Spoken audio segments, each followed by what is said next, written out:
بما شهدت، والقلب يفرح والآمال تبتسم. إن احتقرت فإن الشعب محتقر، وإن احترمت فإن الشعب محترم. وإن تعش سالما عاش سعادته، وإن تمت موتت الآمال والهمم. هذا الهداف الذي يعدو فتسمعوا جميعا لك مثله أيها العلم. كلمة الأسبوع يتفضل بها الأستاذ معاذ زيد. أعضاء الهيئة التدريسية، الإدارة الموقرة، الطلبة الأعزاء، السلام عليكم. كلمتي بعنوان أهل رمضان.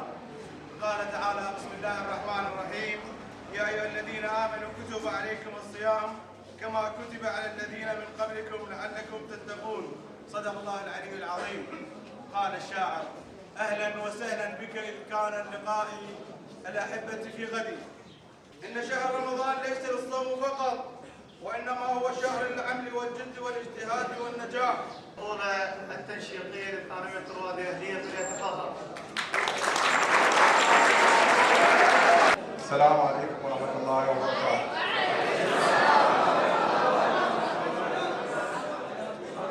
أولا بسم الله الرحمن الرحيم. نجاح البطولة هو نجاح المدرسة ونجاح الكادر التدريسي. لولا المدرسة والكادر التدريسي لما نجحت البطولة. الغرض من البطولة هي بطولة تنشيطية ترفيهية وليس تنافسية.